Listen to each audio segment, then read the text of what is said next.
ಆಪದಾಂ ಅಪಹರ್ತಾರಂ ದಾತಾರಂ ಸರ್ವಸಂಪದಾಂ ಲೋಕಾಭಿರಾಮಂ ಶ್ರೀರಾಮಂ ಭೂಯೋ ಭೂಯೋ ನಮಾಮ್ಯಹಂ.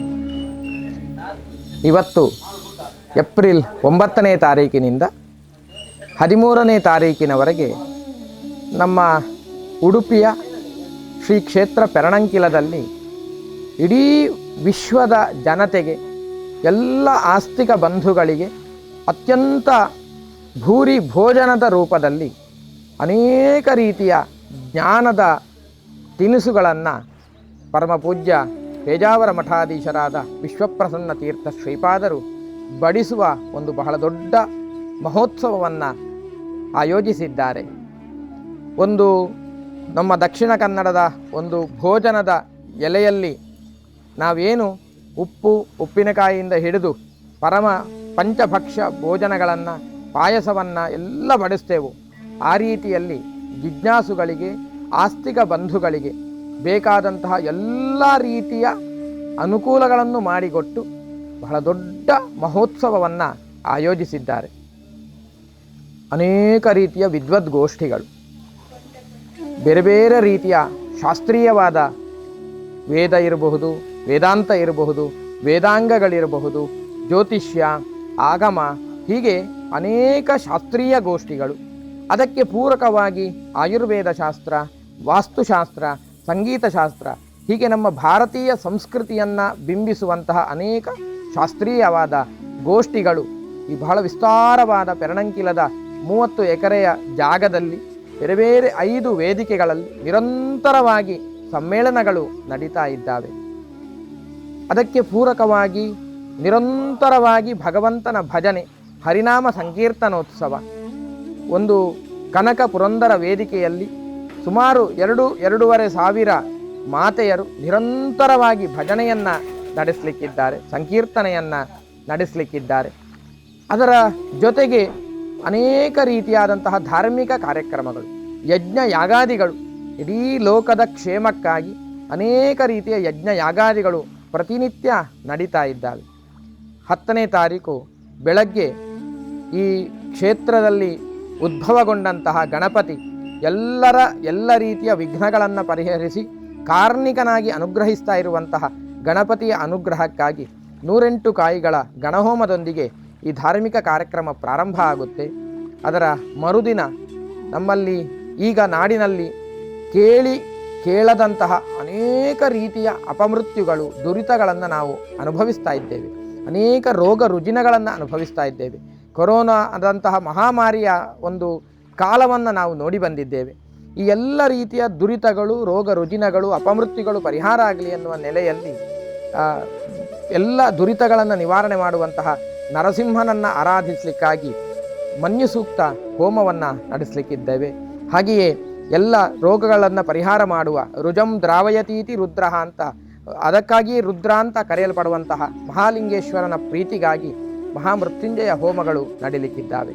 ಅನಂತರ ಎಲ್ಲ ರೀತಿಯಿಂದ ಗೋವುಗಳ ಒಂದು ವಿಕೃತವಾದ ಹಿಂಸೆಯನ್ನು ನಾವು ಈಗ ಕೇಳ್ತಾ ಇದ್ದೇವೆ. ಗೋವುಗಳ ಮಾರಣ ಹೋಮವನ್ನು ನಾವು ನೋಡ್ತಾ ಇದ್ದೇವೆ. ಈ ಗೋವುಗಳ ರಕ್ಷಣೆಗಾಗಿ, ಗೋವುಗಳ ಹಿತಕ್ಕಾಗಿ ವಿಶೇಷವಾಗಿ ಪರಮಪೂಜ್ಯ ಶ್ರೀಪಾದರು ಸಾಮೂಹಿಕವಾಗಿ ವಿಷ್ಣು ಸಹಸ್ರನಾಮ ಪಾರಾಯಣದ ಒಂದು ಬಹಳ ದೊಡ್ಡ ಆಂದೋಲನವನ್ನು ನಡೆಸಿದ್ರು. 3 ತಿಂಗಳುಗಳ ಕಾಲ ಇಡೀ ದೇಶಾದ್ಯಂತ ಎಲ್ಲ ಧಾರ್ಮಿಕ ಮುಖಂಡರು ಇದಕ್ಕೆ ಬೆಂಬಲವನ್ನು ಸೂಚಿಸಿ ಎಲ್ಲ ಆಸ್ತಿಕರು ಸಾಮೂಹಿಕವಾಗಿ ಲಕ್ಷಾನುಲಕ್ಷ ಸಂಖ್ಯೆಯಲ್ಲಿ ವಿಷ್ಣು ಸಹಸ್ರನಾಮ ಪಠಣವನ್ನು ಮಾಡಿದ್ದಾರೆ.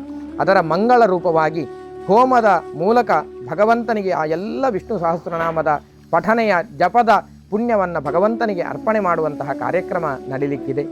ಹಾಗೆಯೇ 13ನೇ ತಾರೀಕು ರಾಮೋತ್ಸವ ಅನ್ನುವಂತಹ ಬಹಳ ದೊಡ್ಡ ಕಾರ್ಯಕ್ರಮ. ಈ 1 ತಿಂಗಳಲ್ಲಿ ನಮ್ಮ ನಾಡಿನಾದ್ಯಂತ ಸಾವಿರಾರು ಮಂದಿ, ಕನಿಷ್ಠ 50,000 ಮಂದಿ ನಿರಂತರವಾಗಿ ರಾಮತಾರಕ ಮಂತ್ರ ಜಪವನ್ನು ಮಾಡಿದ್ದಾರೆ. ಇಡೀ ಲೋಕಕ್ಷೇಮಕ್ಕಾಗಿ, ಸಮಾಜದಲ್ಲಿ ರಾಮನ ಸನ್ನಿಧಾನ ಬರಬೇಕು, ಈ ಇಡೀ ರಾಷ್ಟ್ರ ರಾಮರಾಜ್ಯ ಆಗಬೇಕು, ಈ ನೆಲೆಯಲ್ಲಿ ಎಲ್ಲರಲ್ಲಿ ಒಂದು ಧಾರ್ಮಿಕ ಪ್ರವೃತ್ತಿ ಬೆಳಿಬೇಕು, ಆಧ್ಯಾತ್ಮಿಕ ಶಕ್ತಿ ಬೆಳಿಬೇಕು ಎನ್ನುವ ನೆಲೆಯಲ್ಲಿ ಏನು ಈ ಸಾವಿರಾರು ಮಂದಿ ಮನೆಯಲ್ಲಿ ಪ್ರತಿಯೊಬ್ಬ ವ್ಯಕ್ತಿಗಳು ಕೂಡ ಏನು ರಾಮ ಮಂತ್ರ ಜಪವನ್ನು ಮಾಡಿದ್ದಾರೆ, ರಾಮತಾರಕ ಮಂತ್ರ ಜಪವನ್ನು ಮಾಡಿದ್ದಾರೆ.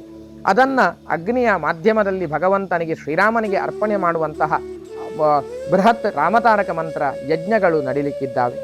ಅದಕ್ಕೆ ಪೂರಕವಾಗಿ ಸೀತಾರಾಮ ಕಲ್ಯಾಣ ನಿರಂತರವಾಗಿ ನಿತ್ಯಾವಿಯೋಗಿನಿ ಸೀತಾ ಅಂತ ಕರೆದಾಗೆ ನಿತ್ಯವಾಗಿಯೂ ನಮ್ಮ ಕಣ್ಣೆದುರಿಗೆ ರಾಮ ಸೀತೆಯರು ದೂರ ಆಗಿದ್ದರೂ ಸಹಿತ ಅವರು ಯಾವಾಗಲೂ ನಿತ್ಯವಾಗಿ ಒಟ್ಟಿಗೆ ಇರುವಂಥವರು. ಅಂತಹ ಸೀತಾರಾಮರ ಕಲ್ಯಾಣವನ್ನು ಮಾಡುವ ಮೂಲಕ ಇಡೀ ಲೋಕಕ್ಕೆ ಕಲ್ಯಾಣ ಆಗಲಿ ಎನ್ನುವ ನೆಲೆಯಲ್ಲಿ ಸೀತಾರಾಮ ಕಲ್ಯಾಣ ಅನ್ನುವಂತಹ ಮಂಗಳ ಕಾರ್ಯಕ್ರಮ ನಡೀಲಿಕ್ಕಿದೆ. ಇವೆಲ್ಲವೂ ಕೂಡ ಧಾರ್ಮಿಕವಾದ ಕಾರ್ಯಕ್ರಮಗಳಾದರೆ ಸಾಯಂಕಾಲದ ಹೊತ್ತಿಗೆ ಇಡೀ ದೇಶದ ಅನೇಕ ಗಣ್ಯರು ಅನೇಕ ವಿದ್ವಾಂಸರು ಆಗಮಿಸಲಿಕ್ಕಿದ್ದಾರೆ. ಅವರ ಸಮ್ಮುಖದಲ್ಲಿ ಧರ್ಮಸಭೆ ನಡೀಲಿಕ್ಕಿದೆ. ಅನೇಕ ಬೇರೆ ಬೇರೆ ಕ್ಷೇತ್ರಗಳಲ್ಲಿ ಸಾಧನೆ ಮಾಡಿದಂತಹ ಹಿರಿಯರಿಗೆ ಸಾಧಕರಿಗೆ ಸನ್ಮಾನ ಕಾರ್ಯಕ್ರಮ ನಡೀಲಿಕ್ಕಿದೆ. ಇವಿಷ್ಟು ಬೇರೆ ಬೇರೆ ರೀತಿಯ ಜ್ಞಾನಕ್ಕೆ ಬುದ್ಧಿಗೆ ಪೂರಕವಾದಂತಹ ಅನೇಕ ರೀತಿಯಾದಂತಹ ಕಾರ್ಯಕ್ರಮಗಳಾದರೆ ಎಲ್ಲ ಕಾರ್ಯಕ್ರಮಗಳನ್ನು ನೋಡಿ ಸ್ವಲ್ಪ ಮನಸ್ಸಿಗೆ ದಣಿದಿತ್ತು ಅಂತಾದರೆ ನಮ್ಮನ್ನು ಆಹ್ಲಾದವನ್ನು ಮಾಡಲಿಕ್ಕಾಗಿ ನಮಗೆ ಮನರಂಜನೆಯನ್ನು ನೀಡುವುದಕ್ಕಾಗಿ ಸಾಯಂಕಾಲದ ಹೊತ್ತಿಗೆ ಇಡೀ ಅಂತಾರಾಷ್ಟ್ರೀಯ ಖ್ಯಾತಿಯ ಅನೇಕ ಕಲಾವಿದರು ಬರಲಿಕ್ಕಿದ್ದಾರೆ. ಬಂದು ಬೇರೆ ಬೇರೆ ರೀತಿಯ ಕಲಾ ಸೇವೆಯನ್ನು ಮಾಡಿ ನಮ್ಮನ್ನೆಲ್ಲ ರಂಜಿಸಲಿಕ್ಕಿದ್ದಾರೆ. 10ನೇ ತಾರೀಕು ನಮ್ಮ ದೇಶದ ಪ್ರಸಿದ್ಧ ಕಲಾವಿದರು ಶಿವಮಣಿ ಹಾಗೂ ರಾಜೇಶ್ ವೈದ್ಯ ಇವರ ಒಂದು ಜುಗಲ್ಬಂದಿಯ ಕಾರ್ಯಕ್ರಮ ನಡೀಲಿಕ್ಕಿದೆ. ಹಾಗೆಯೇ ಮರುದಿವಸ ಪುತ್ತೂರು ಜಗದೀಶ್ ಅವರ ಒಂದು ಹರಿನಾಮ ಸಂಕೀರ್ತನೋತ್ಸವ ಕಾರ್ಯಕ್ರಮ ನಡೀಲಿಕ್ಕಿದೆ. ಹಾಗೆಯೇ ಅದರ ಮರುದಿವಸ ಎಲ್ ಸುಬ್ರಹ್ಮಣ್ಯಂ ಇತ್ತೀಚೆಗೆ ಪದ್ಮಶ್ರೀ ಪ್ರಶಸ್ತಿಗೆ ಭಾಜನರಾದಂತಹ ಎಲ್ ಸುಬ್ರಹ್ಮಣ್ಯಂ ಹಾಗೂ ಕವಿತಾ ಕೃಷ್ಣಮೂರ್ತಿ ಇವರ ಜುಗಲ್ಬಂದಿಯ ಕಾರ್ಯಕ್ರಮ ನಡೀಲಿಕ್ಕಿದೆ. ಮೊದಲನೆಯ ದಿವಸ ತಾಳೆಮದ್ದಲೆ ಕಾರ್ಯಕ್ರಮ ನಡೀಲಿಕ್ಕಿದೆ.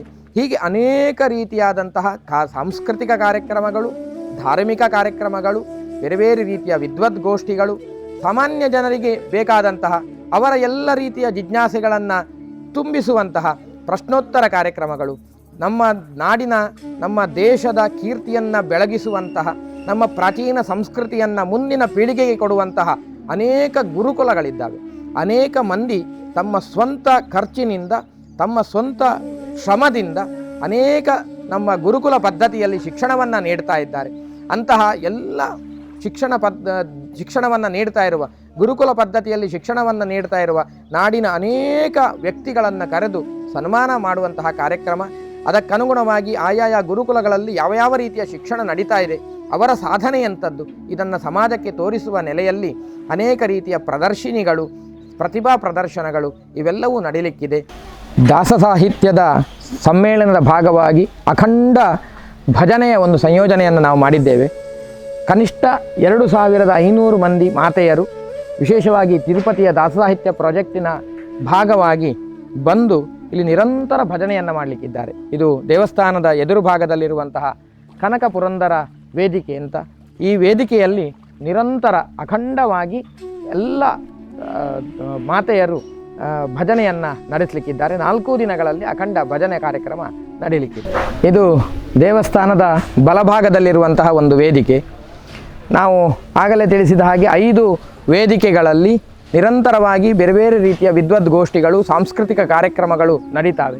ಅದರಲ್ಲಿ ಒಂದು ವೇದಿಕೆ ದೇವಸ್ಥಾನದ ಬಲಭಾಗದಲ್ಲಿದೆ. ಇಲ್ಲಿ ಅನೇಕ ವಿದ್ವದ್ಗೋಷ್ಠಿಗಳು ನಡೀತಾವೆ. ಅನೇಕ ಕಲಾಕಾರರು ಬಂದು ತಮ್ಮ ಕಲಾ ಸೇವೆಯನ್ನು ಈ ವೇದಿಕೆಯಲ್ಲಿ ನೀಡಲಿಕ್ಕಿದ್ದಾರೆ. ಇದೇ ರೀತಿಯಾಗಿ ಇನ್ನೂ 4 ವೇದಿಕೆಗಳು ಅಲ್ಲಿ ನಮ್ಮ ಇನ್ನೊಂದು ಭಾಗದಲ್ಲಿ ಇನ್ನೂ 3-4 ವೇದಿಕೆಗಳನ್ನು ನಾವು ತಯಾರು ಮಾಡಿದ್ದೇವೆ. ಇದು 4 ದಿನಗಳಲ್ಲಿ ನಡೀತಾ ಇರುವಂತಹ ಬಹಳ ದೊಡ್ಡ ಯಜ್ಞ ಕಾರ್ಯಕ್ರಮಗಳಿಗೆ ತಯಾರಾಗ್ತಾ ಇರುವಂತಹ ಯಜ್ಞ ವೇದಿಕೆ. ಇಲ್ಲಿ ದಿನನಿತ್ಯ 10-20 ಹೋಮಗಳು ಈ ವೇದಿಕೆಯಲ್ಲಿ ನಡೀಲಿಕ್ಕಿದ್ದಾವೆ. ಅದಕ್ಕೆ ಬೇಕಾದಂತಹ ಕುಂಡ ನಿರ್ಮಾಣ ಇತ್ಯಾದಿ ಎಲ್ಲ ಕಾರ್ಯಗಳು ಇವತ್ತು ಸಾಯಂಕಾಲದಿಂದ ನಡೀಲಿಕ್ಕಿದೆ. ಸಾಯಂಕಾಲ ಅಗ್ನಿ ಜನನದ ಮೂಲಕ ಈ ಜಾಗದಲ್ಲಿ ವಾಸ್ತು ಹೋಮದ ಮೂಲಕ ಎಲ್ಲ ಕಾರ್ಯಕ್ರಮ, ಈ ವೇದಿಕೆಯ ಉದ್ಘಾಟನಾ ಕಾರ್ಯ ನಡೀಲಿಕ್ಕಿದೆ. ಹಾಗೆಯೇ ಈ ಒಂದು ಭವನ ಇದು ಮುಂದೆ ದೇವಸ್ಥಾನದ ಇತರ ವಿವಾಹಾದಿ ಕಾರ್ಯಗಳಿಗಾಗಿ ಇದು ತಯಾರಾಗ್ತಾ ಇರುವಂತಹ ಭವನ. ಈಗ ನಾಡಿದ್ದು ಇಲ್ಲಿ 2 ವೇದಿಕೆಗಳು, ಕೆಳಗಡೆಯಲ್ಲಿ 2 ವೇದಿಕೆಗಳಿದ್ದಾವೆ. ಆ ವೇದಿಕೆಗಳಲ್ಲಿ ನಿರಂತರ ಗೋಷ್ಠಿಗಳು ನಡೀತಾವೆ. ಹಾಗೆಯೇ ಮೇಲ್ಭಾಗದಲ್ಲಿ ಅದಕ್ಕೆ ಅನ್ನದಾನಕ್ಕೆ ಭೋಜನಕ್ಕೆ ಬೇಕಾದಂತಹ ವ್ಯವಸ್ಥೆಗಳನ್ನೆಲ್ಲ ಈ ಭವನದಲ್ಲಿ ತಯಾರು ಮಾಡ್ತಾ ಇದ್ದೇವೆ. ಹಾಗೆಯೇ ಇಲ್ಲಿ ಬಹಳ ವಿಸ್ತಾರವಾದಂತಹ ಒಂದು ವೇದಿಕೆ ನಿರ್ಮಾಣ ಆಗ್ತಾ ಇದೆ. ಇದು ಸಾರ್ವಜನಿಕ ಅನ್ನ ಸಂತರ್ಪಣೆಗೆ ನಾವು ಆಗಲೇ ಹೇಳಿದಾಗೆ ನಿರಂತರವಾಗಿ ಅನ್ನದಾನದ ಒಂದು ವ್ಯವಸ್ಥೆ ಇದೆ. ಅದಕ್ಕೆ ಯಾವುದೇ ಕಾಲದ ಮಿತಿ ಇಲ್ಲ. ಬೆಳಗ್ಗಿನಿಂದ ರಾತ್ರಿಯವರೆಗೆ ನಿರಂತರವಾಗಿ ಅವರಿಗೆ ಬೇಕಾದಂತಹ ಪ್ರಸಾದ ವಿತರಣೆಯ ವ್ಯವಸ್ಥೆ, ಅದಕ್ಕೆ ಬೇಕಾದಂತಹ ವಿಸ್ತಾರವಾದಂತಹ ವೇದಿಕೆ ಇಲ್ಲಿ ತಯಾರಾಗ್ತಾ ಇದೆ. ಯಾವುದೇ ರೀತಿಯಾಗಿ ಧೂಳುಗಳು ಬರಬಾರ್ದು, ಮಣ್ಣು ಇತ್ಯಾದಿಗಳಿಂದ ತೊಂದರೆ ಆಗಬಾರ್ದು. ಅದಕ್ಕೆ ಬೇಕಾದಂಥ ರೀತಿಯಲ್ಲಿ ನೀರುಗಳನ್ನು ಹಾಕುವಂತಹ ವ್ಯವಸ್ಥೆ ಇರ್ಬೋದು, ಶುದ್ಧ ಮಾಡುವ ವ್ಯವಸ್ಥೆ ಇರ್ಬೋದು, ಇದೆಲ್ಲವನ್ನು ಮಾಡ್ತಾ ಇದ್ದೇವೆ. ಇಲ್ಲಿಯ ನಮ್ಮ ಪ್ರಸಾದ ವಿತರಣೆಯಲ್ಲಿರುವ ಒಂದು ದೊಡ್ಡ ಒಂದು ಹೊಸ ಒಂದು ಆವಿಷ್ಕಾರ ಅಂತ ಹೇಳಿದರೆ, ನಾವು ಯಾವುದೇ ರೀತಿಯಾದಂತಹ ಪ್ಲಾಸ್ಟಿಕ್ ಕಾಗದಗಳನ್ನು ಉಪಯೋಗ ಮಾಡ್ತಾ ಇಲ್ಲ. ನಿರಂತರವಾಗಿ ಅನ್ನದಾನ ನಡೆದರೂ ಸಹಿತ ಅದಕ್ಕೆ ಬೇಕಾದಂತಹ ನಾವು ಸ್ಟೀಲಿನ ಪ್ಲೇಟ್ಗಳನ್ನು, ಹಾಗೆಯೇ ಚಹಾ ಕಾಫಿಗಳನ್ನು ಕುಡಿಲಿಕ್ಕೂ ಸಹಿತ ಸ್ಟೀಲಿನ ಗ್ಲಾಸುಗಳನ್ನೇ ನಾವು ಅದಕ್ಕೆ ಬೇಕಾದ ವ್ಯವಸ್ಥೆಯನ್ನು ಮಾಡಿದ್ದೇವೆ. ಯಾವುದೇ ರೀತಿಯಾದ ಪ್ರಕೃತಿಗೆ ತೊಂದರೆ ಆಗದ ರೀತಿಯಲ್ಲಿ ಪ್ಲಾಸ್ಟಿಕ್ ಇತ್ಯಾದಿಗಳನ್ನು ಬಳಸದೆ ಬೇರೆ ರೀತಿಯಿಂದಲೇ ಅದಕ್ಕೆ ಪ್ರಸಾದ ವಿತರಣೆಗೆ ಬೇಕಾದ ವ್ಯವಸ್ಥೆಯನ್ನು ನಾವು ಮಾಡಿದ್ದೇವೆ. ಅದಕ್ಕೆ ಬೇಕಾದಂತಹ ವಿಸ್ತಾರವಾದ ವಿಶಾಲವಾದ ಜಾಗ ಇಲ್ಲಿದೆ. ಅದರ ಪಕ್ಕದಲ್ಲಿ ಕಾಣ್ತಾ ಇರುವ ಜಾಗದಲ್ಲಿ ಅಡುಗೆಯ ವ್ಯವಸ್ಥೆ, ಅಷ್ಟು ಕನಿಷ್ಠ ಒಂದು ದಿನದಲ್ಲಿ ಒಂದು 5-6 ಸಾವಿರ ಮಂದಿಗೆ, ಕೊನೆಯ ದಿವಸ ಒಂದು 25-30 ಸಾವಿರ ಮಂದಿಗೆ ಪ್ರಸಾದ ವಿತರಣೆಯನ್ನು ನಡೆಯುತ್ತೆ. ಅದಕ್ಕೆ ಬೇಕಾದ ಎಲ್ಲ ಭೋಜನದ ವ್ಯವಸ್ಥೆಯನ್ನು ಆ ಭಾಗದಲ್ಲಿ ಇರುವಂತಹ ಅಡುಗೆ ಮನೆಯಲ್ಲಿ ಎಲ್ಲ ಕಾರ್ಯಗಳು ನಡೀತಾ ಇದ್ದಾವೆ. ಇದು ಕನಿಷ್ಠ 10ರಿಂದ 15-20 ಸಾವಿರ ಮಂದಿ ಕೂಡಬಹುದಾದಂತಹ ಬಹಳ ವಿಶಾಲವಾದಂತಹ ಭವ್ಯ ವೇದಿಕೆ ಶ್ರೀ ಮಧ್ವಾಚಾರ್ಯ ವೇದಿಕೆ. ಇದು ಶ್ರೀ ಮಧ್ವಾಚಾರ್ಯ ವೇದಿಕೆ ಅಂತ. ಇಲ್ಲಿ ಕನಿಷ್ಠ 10,000ರಿಂದ 20,000 ಮಂದಿಯವರೆಗೆ ಕೂತ್ಕೊಳ್ಳಿಕ್ಕೆ ಬೇಕಾದಂತಹ ಭವ್ಯವಾದಂತಹ ವೇದಿಕೆಯನ್ನು ತಯಾರು ಮಾಡಲಾಗಿದೆ. 10ನೇ ತಾರೀಕು ಬೆಳಿಗ್ಗೆ ಶ್ರೀಮನ್ ನ್ಯಾಯಸುಧಾ ಮಂಗಳ ಮಹೋತ್ಸವ, ವೇದವ್ಯಾಸ ಪೂಜೆ ಎಲ್ಲ ಕಾರ್ಯಕ್ರಮಗಳು ಈ ವೇದಿಕೆಯಲ್ಲಿ ನಡೀಲಿಕ್ಕಿದ್ದಾವೆ. ಹಾಗೆಯೇ ಅದರ ನಂತರ ಪ್ರತಿದಿನವೂ ವಿದ್ವದ್ಗೋಷ್ಠಿಗಳು ಇಲ್ಲಿ ನಡೀತಾ ಇದ್ದರೆ, ಸಾಯಂಕಾಲದ ಹೊತ್ತಿಗೆ ವಿಶೇಷವಾದ ಧರ್ಮಸಭೆ, ನಾವೇನು ನಾಡಿನ ಅನೇಕ ಗಣ್ಯರು, ರಾಜಕಾರಣಿಗಳಿರಬಹುದು ಅಥವಾ ಇತರ ನಾಡಿನ ಗಣ್ಯರಿರಬಹುದು, ಅವರೆಲ್ಲ ಇದ್ದು ನಡೆಯುವಂತಹ ಈ ದೊಡ್ಡ ಕಾರ್ಯಕ್ರಮ ಧರ್ಮಸಭೆ ಈ ವೇದಿಕೆಯಲ್ಲಿ ನಡೀಲಿಕ್ಕಿದೆ. ಇಲ್ಲಿ ಬರುವಂತಹ ಎಲ್ಲ ಜಿಜ್ಞಾಸುಗಳಿಗೆ ಅನುಕೂಲ ಆಗುವ ನೆಲೆಯಲ್ಲಿ ಒಂದು ಪುಸ್ತಕದ ಮೇಳವನ್ನು ಮಾಡ್ತಾ ಇದ್ದೇವೆ. ಅದಕ್ಕೆ ಬೇಕಾದ ಬೇರೆ ಬೇರೆ ನಾಡಿನ ಪ್ರಕಾಶನಗಳು, ಧಾರ್ಮಿಕ ಪುಸ್ತಕ ಪ್ರಕಾಶನಗಳು ಇಲ್ಲಿ ಬಂದು ಅವರ ಪುಸ್ತಕಗಳನ್ನು ಪ್ರದರ್ಶನ ಮಾಡಲಿಕ್ಕಿದ್ದಾರೆ. ಮಾರಾಟದ ಮಳಿಗೆಗಳು ಬರಲಿಕ್ಕಿದ್ದಾವೆ. ಅದಕ್ಕೆ ಬೇಕಾದಂತಹ ವ್ಯವಸ್ಥೆಯನ್ನು ಆ ವೇದಿಕೆಯ ಆಚೆ ಈಚೆ ಭಾಗದಲ್ಲಿ ನಾವು ವ್ಯವಸ್ಥೆಯನ್ನು ಮಾಡಿದ್ದೇವೆ. ಹಾಗೆಯೇ ಪ್ರಧಾನವಾಗಿ ಈ ದೊಡ್ಡ ಒಂದು ತತ್ವಜ್ಞಾನ ಮಹೋತ್ಸವದ ಮೂಲ ಪರಿಕಲ್ಪನೆ ನಮ್ಮ ಗುರುಗಳಾದಂತಹ ವಿಶ್ವೇಶತೀರ್ಥ ಶ್ರೀಪಾದರದ್ದು. ಅವರು ಈಗಾಗಲೇ 28 ತತ್ವಜ್ಞಾನ ಸಮ್ಮೇಳನಗಳನ್ನು ನಡೆಸಿದ್ದು. ಕೊನೆಯ 2 ತತ್ವಜ್ಞಾನ ಸಮ್ಮೇಳನಗಳು ಈಗಿನ ಶ್ರೀಪಾದರಾದಂತಹ ವಿಶ್ವಪ್ರಸನ್ನ ತೀರ್ಥ ಶ್ರೀಪಾದರ ಅಧ್ಯಕ್ಷತೆಯಲ್ಲಿ ನಡೆದಿರುವಂಥದ್ದು. ಹಾಗಾಗಿ ಅವರ ಸವಿನೆನಪಿಗಾಗಿ ಅವರ ಗುರುಗಳಾದಂತಹ ವಿದ್ಯಾಮಾನ್ಯ ತೀರ್ಥರು ಹಾಗೂ ವಿಶ್ವೇಶತೀರ್ಥರು ಅವರಿಬ್ಬರು ನಮ್ಮ ಜೊತೆಗೆ ಇದ್ದಾರೆ ಎನ್ನುವಂತಹ ಒಂದು ಚಿಂತನೆಯೊಂದಿಗೆ, ಅವರ ಭಾವಚಿತ್ರದ ಜೊತೆಗೆ ಈ ಮಠದ ಚಾವಡಿಯಲ್ಲಿ ಎಲ್ಲ ಕಾರ್ಯಕ್ರಮಗಳು ನಡೀತಾ ಇದ್ದಾವೆ ಎನ್ನುವಂತಹ ಒಂದು ಪರಿಕಲ್ಪನೆಯಲ್ಲಿ ನಾವು ಈ ವೇದಿಕೆಯನ್ನು ನಿರ್ಮಾಣ ಮಾಡಲಾಗಿದೆ. ಬೇರೆ ಬೇರೆ ವೇದಿಕೆಗಳಲ್ಲಿ ಅನೇಕ ಸಂದರ್ಭಗಳಲ್ಲಿ ಇತರ ಸಂಗೀತ ಇತ್ಯಾದಿ ಸಾಂಸ್ಕೃತಿಕ ಕಾರ್ಯಕ್ರಮಗಳು ನಡೀತಾ ಇದ್ದಾವೆ. ಎಲ್ಲ ಕಾರ್ಯಕ್ರಮಗಳನ್ನು ನಡೆಸಿ ಕೊನೆಯಲ್ಲಿ ಬೃಹತ್ ಹಿಂದೂ ಸಮಾವೇಶ, ಸಂತ ಸಮಾಗಮ 13ನೇ ತಾರೀಕು ನಮ್ಮ ನಾಡಿನ ಅನೇಕ ಸನ್ಯಾಸಿಗಳು, ಪೀಠಾಧಿಪತಿಗಳು ಇಲ್ಲಿ ಆಗಮಿಸಲಿಕ್ಕಿದ್ದಾರೆ. ಎಲ್ಲ ಹಿಂದೂ ಸಮಾಜ ಬಾಂಧವರ ಸಮ್ಮುಖದಲ್ಲಿ ಬಹಳ ದೊಡ್ಡ ಒಂದು ಕಾರ್ಯಕ್ರಮವನ್ನು ಆಯೋಜಿಸಿ ನಮ್ಮ ಇಡೀ ಹಿಂದೂ ಸಮಾಜ ಒಟ್ಟಾಗಬೇಕು, ಎಲ್ಲ ಆಸ್ತಿಕ ಸಮಾಜ ಒಟ್ಟಾಗಬೇಕು, ನಮ್ಮಲ್ಲೆಲ್ಲ ಒಂದು ಧಾರ್ಮಿಕ ಭಾವನೆ, ಆಧ್ಯಾತ್ಮಿಕ ಶಕ್ತಿ ಬೆಳೆದು ನಮ್ಮ ರಾಷ್ಟ್ರ ಅದು ಸಂತೃಪ್ತವಾದ ರಾಷ್ಟ್ರ, ಸಮೃದ್ಧವಾದ ರಾಷ್ಟ್ರ ಆಗಬೇಕು ಎನ್ನುವಂತಹ ಒಂದು ಬಹಳ ಮಹೋನ್ನತವಾದ ಸಂಕಲ್ಪದೊಂದಿಗೆ ಈ ದೊಡ್ಡ ಕಾರ್ಯಕ್ರಮ ನಡೀತಾ ಇದೆ. ಎಲ್ಲ ಕಾರ್ಯಕ್ರಮದ ಮೂಲ ಸ್ಫೂರ್ತಿ ನ್ಯಾಯಸುಧಾ ಮಂಗಳ ಅಂತ. ನಾವು ಪೂರ್ಣಪ್ರಜ್ಞ ವಿದ್ಯಾಪೀಠ ಅಂತ ಒಂದು 13 ವರ್ಷಗಳ ಕಾಲ ಅಧ್ಯಯನ ಮಾಡುವಂತಹ ಬಹಳ ದೊಡ್ಡ ಒಂದು ಗುರುಕುಲ ಪದ್ಧತಿಯನ್ನು, ಗುರುಕುಲ ಶಿಕ್ಷಣವನ್ನು ಪರಮಪೂಜ್ಯ ಪ್ರಾತಸ್ಮರಣೀಯರಾದಂತಹ ವಿಶ್ವೇಶತೀರ್ಥ ಶ್ರೀಪಾದರು ಪ್ರಾರಂಭ ಮಾಡಿದ್ದಾರೆ. ಆ ಗುರುಕುಲದಲ್ಲಿ 13 ವರ್ಷ ಕಲಿತು ಕೊನೆಯಲ್ಲಿ ಘಟಿಕೋತ್ಸವ ಕಾರ್ಯಕ್ರಮ ನಡೆಯುತ್ತೆ. ಅದನ್ನು ಶ್ರೀಮನ್ ನ್ಯಾಯಸುಧಾ ಮಂಗಳ ಮಹೋತ್ಸವ ಅಂತ ನಾವು ಕರೀತೇವೆ. ಯಾಕೆಂದರೆ ಕೊನೆಯ 2 ವರ್ಷಗಳ ಕಾಲ ಸ್ವತಃ ಶ್ರೀಪಾದರೇ ಖುದ್ದು ಆ ಎಲ್ಲ ಮಕ್ಕಳಿಗೆ ನಮ್ಮ ದ್ವೈತ ಸಿದ್ಧಾಂತದ ಮೇರು ಕೃತಿಯಾಗಿರುವಂತಹ ಶ್ರೀಮನ್ ನ್ಯಾಯಸುಧಾ ಗ್ರಂಥದ ಪಾಠವನ್ನು ಮಾಡಲಿಕ್ಕಿದ್ದಾರೆ. ಹಾಗಾಗಿ ಅದರ ಮಂಗಳೋತ್ಸವದ ರೂಪವಾಗಿ ಈ ಘಟಿಕೋತ್ಸವ ನಡೀತಾ ಇದೆ. ಇದನ್ನು ನಿಮಿತ್ತವಾಗಿಟ್ಟುಕೊಂಡು ಎಲ್ಲ ಕಾರ್ಯಕ್ರಮಗಳು ನಡೀತಾ ಇರುವಂಥದ್ದು.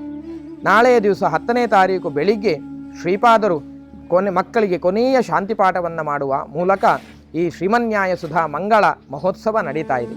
ಈ ಮೂಲಕ ಈ ನಾಡಿನ ಜನತೆಗೆ, ಇಡೀ ವಿಶ್ವಕ್ಕೆ ಈ ಗುರುಕುಲ ಪದ್ಧತಿಯಲ್ಲಿ ಕರೆಯುವಂತಹ ವಿದ್ಯಾರ್ಥಿಗಳ ಸ್ಥಾನಮಾನ ಎಂಥದ್ದು, ವಿದ್ಯೆ ಎಂಥದ್ದು, ಇದರ ಮಹತ್ವ ಎಂಥದ್ದು, ಈ ಮೂಲಕ ಸಮಾಜಕ್ಕೆ ಎಂತಹ ದೊಡ್ಡ ವಿದ್ವಾಂಸರ ಪಡೆಯನ್ನು ನಾವು ಕಾಲಿಕೆಯಾಗಿ ಕೊಡ್ತಾ ಇದ್ದೇವೆ, ಇದರೆಲ್ಲದರ ಪರಿಚಯ ಆಗಬೇಕು ಅನ್ನುವಂಥ ಹಿನ್ನೆಲೆಯಲ್ಲಿ ನ್ಯಾಯಸುಧಾ ಮಂಗಳ ಮಹೋತ್ಸವ, ಅನೇಕ ಧಾರ್ಮಿಕ ಕಾರ್ಯಕ್ರಮಗಳು, ಅನೇಕ ವಿದ್ವದ್ಗೋಷ್ಠಿಗಳು, ಸಾಂಸ್ಕೃತಿಕ ಕಾರ್ಯಕ್ರಮಗಳು, ಧರ್ಮ ಸಭೆಗಳು, ಸಂತ ಸಮಾವೇಶ, ಹಿಂದೂ ಸಮಾವೇಶ, ಎಲ್ಲ ಕಾರ್ಯಕ್ರಮಗಳನ್ನು ಆಯೋಜಿಸಿ ಇಲ್ಲಿ ಬರುವ ಎಲ್ಲ ಜಿಜ್ಞಾಸುಗಳಿಗೆ ಬೇಕಾದಂತಹ ಪುಸ್ತಕ ಮೇಳ, ಅನೇಕ ರೀತಿಯ ಧಾರ್ಮಿಕ ಪುಸ್ತಕಗಳು ಒಂದೆಡೆ ಸಿಗುವಂತೆ ಪುಸ್ತಕ ಮೇಳ, ಹೀಗೆ ಅನೇಕ ಕಾರ್ಯಕ್ರಮಗಳನ್ನು ಈ 4 ದಿನಗಳಲ್ಲಿ ಆಯೋಜಿಸಿದ್ದಾರೆ.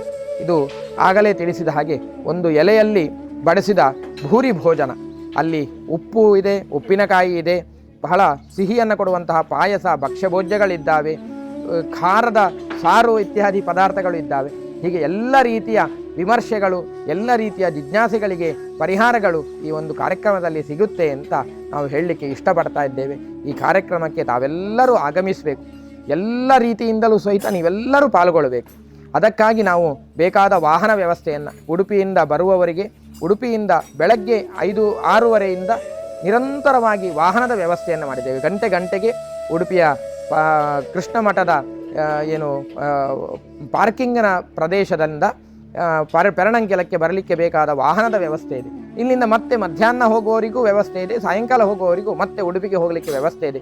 ವಾಹನದ ವ್ಯವಸ್ಥೆ, ಪರವೂರಿನಿಂದ ಬರುವವರಿಗೆ ವಸತಿಯ ವ್ಯವಸ್ಥೆ, ಬೇಕಾದ ಆಹಾರ ತಿಂಡಿ ತಿನಿಸುಗಳ ವ್ಯವಸ್ಥೆ, ನಿರಂತರವಾಗಿ ಅನ್ನದಾನ, ಯಾವ ರೀತಿಯ ಜಾತಿ ಮತವನ್ನು ನೋಡದೆ ಬರುವ ಪ್ರತಿಯೊಬ್ಬ ಜಿಜ್ಞಾಸುಗಳಿಗೂ ಭಕ್ತರಿಗೂ ಅನ್ನದಾನ ಆಗಬೇಕು, ದೇವರ ಪ್ರಸಾದ ಸಿಗಬೇಕು. ಅದಕ್ಕೆ ಬೇಕಾದಂತಹ ವ್ಯವಸ್ಥೆಯನ್ನು ಕನಿಷ್ಠ ಒಂದು 50,000 ಮಂದಿ ಸೇರುವಂತಹ ಈ ಒಂದು ದೊಡ್ಡ ಉತ್ಸವವನ್ನು ಆಯೋಜಿಸಿದ್ದೇವೆ. ಹಾಗಾಗಿ ಇದರ ಪ್ರತಿಯೊಂದು ಆಯೋಜನೆಯ ಫಲವನ್ನು ಸಹಿತ ಎಲ್ಲ ಭಕ್ತರು ಸವಿಬೇಕು, ಎಲ್ಲರೂ ಇದಕ್ಕೆ ಆಗಮಿಸಬೇಕು ಅಂತ ನಾವು ಕೇಳಿಕೊಳ್ಳುತ್ತಾ ಇದ್ದೇವೆ.